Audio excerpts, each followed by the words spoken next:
Hello friends, welcome to my YouTube channel.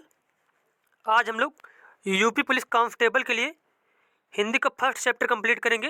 जो chapter का हमारा नाम है हिंदी वर्णमाला। क्या नाम है हमारा? हिंदी वर्णमाला नाम है। और जो 74 नंबर की हिंदी पूछी जाती है, तो सभी चैप्टर आपको कराए जाएंगे और इसकी प्लेलिस्ट आपको हमारे चैनल में मिल जाएगी। और अगर आपको वीडियो अच्छा लगे तो चैनल को सब्सक्राइब करें, वीडियो को लाइक करें, कमेंट करें। चलिए देखते हैं हम लोग यहाँ पे। पहला क्वेश्चन आपसे पूछा गया है। यहाँ पे पहला क्वेश्चन दिया गया है, भाषा की मूल इकाई है। भाषा की मूल इकाई कहा जाता है ध्वनि को। किसको कहते हैं? ध्वनि को कहते हैं। तो बी ऑप्शन बिल्कुल ही करेक्ट हो जाएगा यहाँ पे। अब देखो यहाँ पे कुछ पॉइंट और भी आपको याद रखने हैं कि भाषा की सबसे छोटी इकाई वर्ण या फिर ध्वनि है। क्या है? अगर ध्वनि ना मिले ऑप्शन में, वर्ण मिल जाए। अगर क्वेश्चन पूछा जाए कि भाषा की सबसे छोटी इकाई क्या है, तो आंसर हो जाएगा वर्ण या फिर ध्वनि, इनमें से एक चीज हो जाएगी।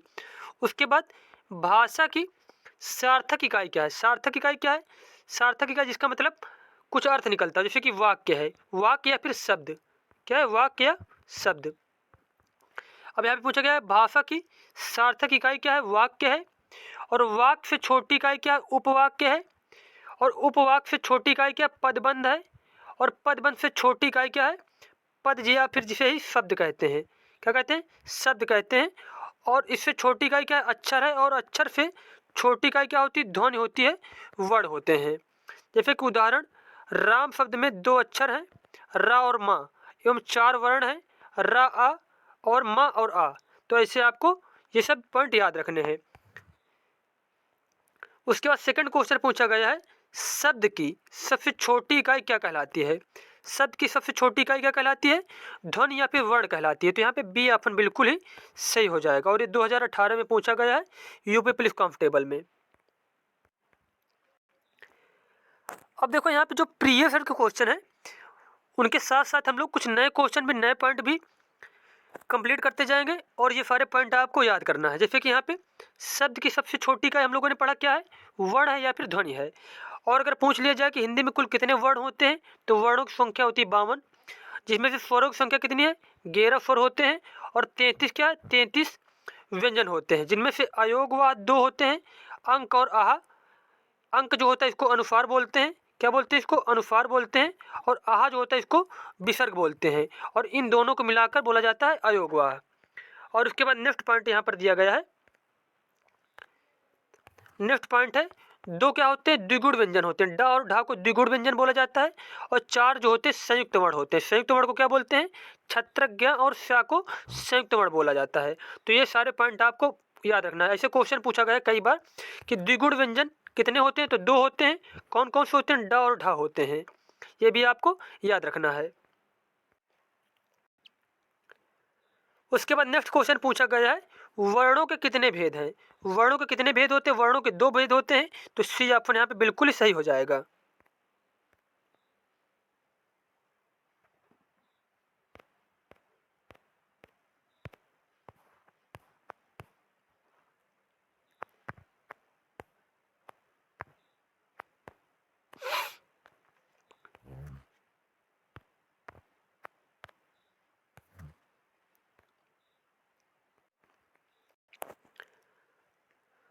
अब देखो यहाँ पे बहुत ही ज़्यादा महत्वपूर्ण पॉइंट दिए गए हैं। जैसे कि वर्णों के 2 भेद होते हैं। कौन कौन से?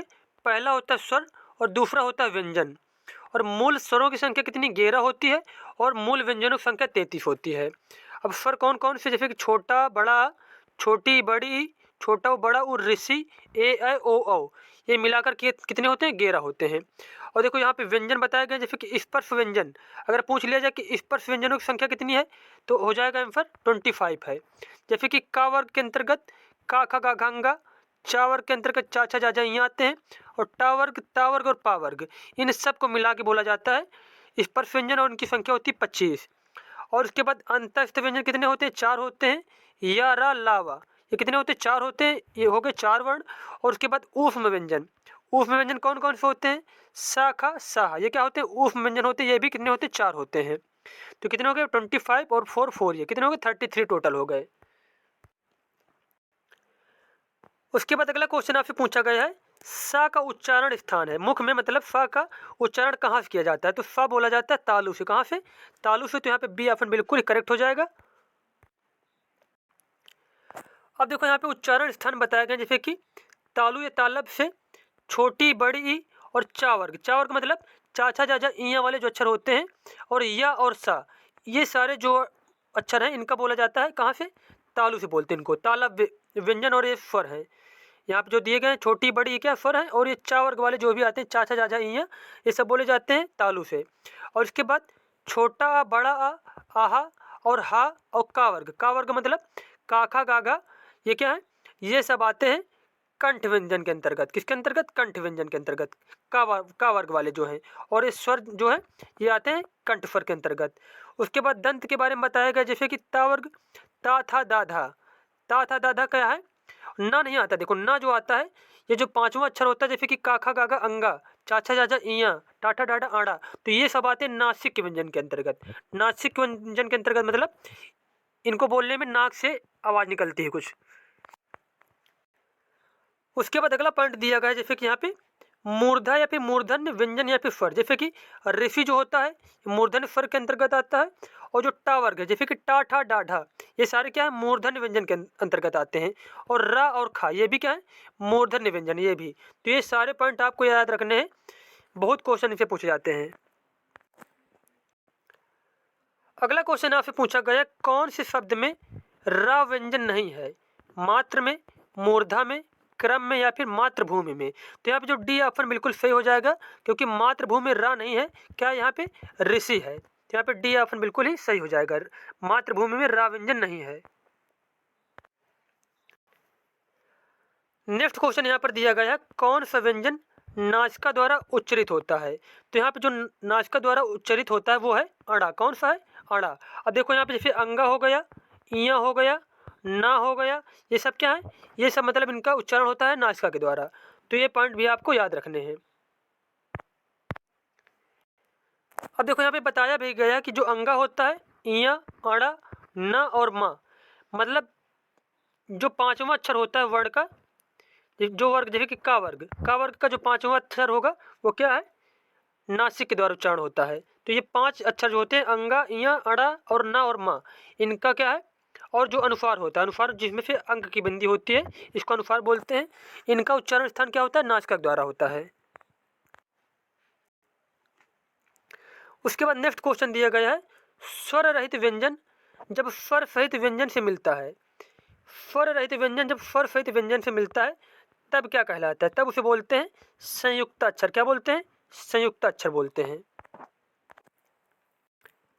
अब देखो यहाँ पे कुछ पॉइंट आपको याद रखने हैं, जैसे कि छत्रज्ञ और श्रा, ये क्या होते हैं, संयुक्त अक्षर होते हैं। कितने होते हैं, संयुक्त अक्षर 4 होते हैं। कौन कौन से, छत्रज्ञ और श्रा।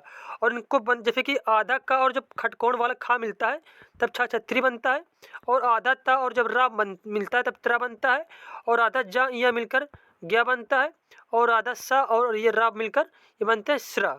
तो ये भी पॉइंट आपको याद रखने हैं। अगला क्वेश्चन पूछा गया, निम्न में तालव्य ध्वनि है जिसका उच्चारण तालु से होता है, इनमें से कौन सी है, तो वो है सा। क्या है, सा। अभी देखो इसके बारे में हम लोगों ने पढ़ लिया था, जैसे कि ओष्ठ ध्वनियाँ कौन कौन सी, छोटा ऊ, बड़ा ऊ और पा वर्ग, ये क्या है, जैसे कि पा फा बा भा, ये सारे इनको बोला जाता है ओष्ठ से। और जो तालव्य होते हैं, जैसे कि चा वर्ग और जो छोटी बड़ी और या और फा, इनका उच्चारण होता है तालव्य से। और मूर्धन्य ध्वनियाँ जैसे कि ऋषि और टा वर्ग और रा और खा। और कंठ ध्वनियाँ छोटा बड़ा आ, का वर्ग जैसे कि काखा गाघा और हा जो होता है, इनका उच्चारण स्थान कहाँ से, कंठ से होता है। और दंत ध्वनियाँ कौन सी हैं, ता वर्ग जैसे कि ता था दादा, सा और ला, इनका उच्चारण होता है दंत से। तो ये पॉइंट सब आपको याद रखने हैं। उसके बाद अगला पूछा गया है, निम्न में से कौन सा वर्ण अघोष है। तो इसमें से अघोष वर्ण कौन सा है, वो है का। अब देखो हमें अघोष और सघोष के बारे में पढ़ना है, उसको हम लोग विस्तार से जानते हैं। अब देखो यहाँ पे अघोष वर्ण जो होते हैं उसकी डिफिनीशन दी गई, जैसे कि जिन ध्वनियों के उच्चारण में स्वर तंत्रियों में कंपन उत्पन्न नहीं होता उन्हें अघोष वर्ण कहलाते हैं। क्या कहते हैं, उन्हें अघोष वर्ण कहते हैं। प्रत्येक वर्ग का पहला और दूसरा व्यंजन तथा सा खा सा अघोष वर्ण है। पहला दूसरा व्यंजन से मतलब क्या है, जैसे कि का हो गया और खा हो गया, ये क्या है, ये अघोष है। जैसे कि चा हो गया, छा हो गया, ये क्या है, ये अघोष के अंतर्गत आएंगे। उसके बाद सघोष के बारे में बताया गया। सघोष वर्ण जिन ध्वनियों के उच्चारण में स्वर तंत्रियों में कंपन उत्पन्न होता है उन्हें सघोष वर्ण कहते हैं। जैसे कि प्रत्येक वर्ग का तीसरा, चौथा, पांचवा व्यंजन सघोष वर्ण कहलाता है। जैसे कि का खा उसमें से हो गया था अघोष में, तो ग, घा, अंगा ये क्या है, ये सघोष के अंतर्गत आएंगे। जैसे कि उसके बाद चा वर्ग में चा छा को छोड़ दो, जा, झा और इया ये क्या है, ये सब आएंगी सघोष के अंतर्गत। तो ये आपको याद रखने कि वर्ग का तीसरा, चौथा और पांचवा व्यंजन सघोष के अंतर्गत आता है और पहला और दूसरा व्यंजन अघोष के अंतर्गत आता है। अगला क्वेश्चन आपसे पूछा गया है, वर्णों के समुदाय को क्या कहते हैं? वर्णों के समुदाय को कहा जाता है वर्णमाला। क्या कहते हैं? वर्णमाला कहते हैं। अब देखो यहाँ पे कुछ और भी पॉइंट बताए गए, जैसे कि वर्णों के समुदाय को वर्णमाला कहते हैं। वर्ण भाषा की सबसे छोटी इकाई होती है। कई बार हम लोगों ने पढ़ लिया इसको। वर्ण को अक्षर भी कहते हैं, ये भी आपको याद रखना है। अब देखो सर्वनाम के बारे में बताया गया है। सर्वनाम की परिभाषा यहाँ पर बताई गई है। संज्ञा के स्थान पर प्रयुक्त होने वाले शब्दों को सर्वनाम कहते हैं। जैसे मैं, तुम, हम, वे, आप आदि सर्वनाम शब्द हैं। उसके बाद क्रिया के बारे में बताया गया है। जिस शब्द से किसी कार्य का होना या करना समझा जाए उसे क्रिया करते हैं। जैसे खाना, पीना, पढ़ना, सोना आदि, या फिर पढ़ाना। तो ये मतलब कोई भी काम क्या है, वो क्रिया है। नेक्स्ट क्वेश्चन आपसे पूछा गया है, अय के उच्चारण में और की सहायता ली जाती है। अय के उच्चारण में किसकी किसकी मतलब सहायता ली जाती है? वो ली जाती है कंठ और तालु की। किसको? कंठ और तालु की ली जाती है और इन्हें बोला जाता है कंठ तालव्य स्वर। क्या बोलते हैं इनको? कंठ तालव्य स्वर बोलते हैं। जिसमें से कंठ और तालु की सहायता ली जाती है उनको बोलते हैं कंठ तालव्य स्वर। अब देखो यहाँ पे जैसे एक पॉइंट और दिया गया है कि वा के उच्चारण में दंत और ओष्ठ की सहायता ली जाती है और इसे बोलते हैं दंत्योष्ठ बोलते हैं। क्या बोलते हैं? दंत्योष्ठ बोलते हैं। दंत्योष्ठ व्यंजन बोलते हैं वा को। अगला क्वेश्चन पूछा गया, जिन वर्णों का उच्चारण स्वतंत्र होता है उन्हें कहते हैं स्वर। क्या कहते हैं? उन्हें स्वर कहते हैं। अगला क्वेश्चन आपसे पूछा गया है, ढा वर्ण का उच्चारण स्थान है और वर्ग का है, रिक्त स्थान है तो सही विकल्प चुने। जो ढा है ये टा वर्ग का है और कौन सा अक्षर है? चौथा अक्षर है। तो यहाँ पे बी ऑप्शन बिल्कुल ही करेक्ट हो जाएगा। और एक पॉइंट और याद रखना कि ढा वर्ण का उच्चारण स्थान क्या है? मूर्धन्य है। तो टा वर्ग के अक्षर होते हैं जैसे कि टा, ठा, डा, ढा, इन्हें बोला जाता है मूर्धन्य व्यंजन। 14 नंबर क्वेश्चन है, हिंदी वर्णमाला में स्वरों की संख्या है। स्वरों की संख्या कितनी है? 11 है। तो यहाँ पे ए ऑप्शन बिल्कुल करेक्ट हो जाएगा। अगला क्वेश्चन आपसे पूछा गया है, वर्णमाला का कौन सा अक्षर पुल्लिंग नहीं है? यहाँ पे जो ऑप्शन दिए गए हैं इसमें बताना है कौन कौन से अक्षर पुल्लिंग नहीं है। तो यहाँ पे जो छोटी और बड़ी ही है ये क्या स्त्रीलिंग के अंतर्गत आते हैं, तो ये पुल्लिंग नहीं है।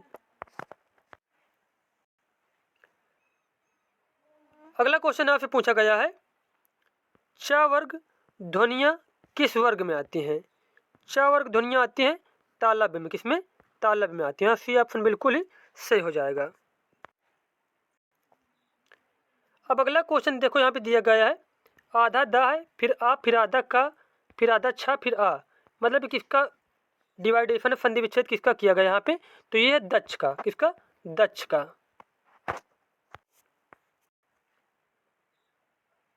अगला क्वेश्चन आपसे पूछा गया है, निम्नलिखित प्रश्न में 4 विकल्पों में से उस सही विकल्प का चयन करें जो वर्ण स्वर की सहायता से बोले जाएं, उन्हें क्या कहा जाता है? जो वर्ण स्वरों की सहायता से बोले जाते हैं उनको बोला जाता है व्यंजन। क्या बोलते हैं उनको? व्यंजन बोलते हैं। उसके बाद आपसे क्वेश्चन पूछा गया है, निम्नलिखित प्रश्न में 4 विकल्पों में से उस सही विकल्प का चयन करें जो बताता है कि व्यंजन को स्वर रहित दिखाने के लिए किस चिन्ह का उपयोग किया जाता है। जो व्यंजन होते हैं उनको स्वर रहित दिखाने के लिए यूज किया जाता है हलंत का। किसका? हलंत का। और अगला क्वेश्चन आपसे पूछा गया है, निम्नलिखित में से कौन से शब्द में ऋषि की मात्रा का उपयोग हुआ है? जैसे कि क्रिया, वर्षा, रिप या फिर वृष्टि। तो अब जो वृष्टि दिया गया है यहाँ पर ऋषि की मात्रा का उपयोग हुआ है। तो यहाँ पर जितने भी क्वेश्चन पूछे गए थे हिंदी वर्णमाला के बारे में यूपी पुलिस में, वो सारे कंप्लीट हो गए। मिलते हैं नेक्स्ट वीडियो में। धन्यवाद।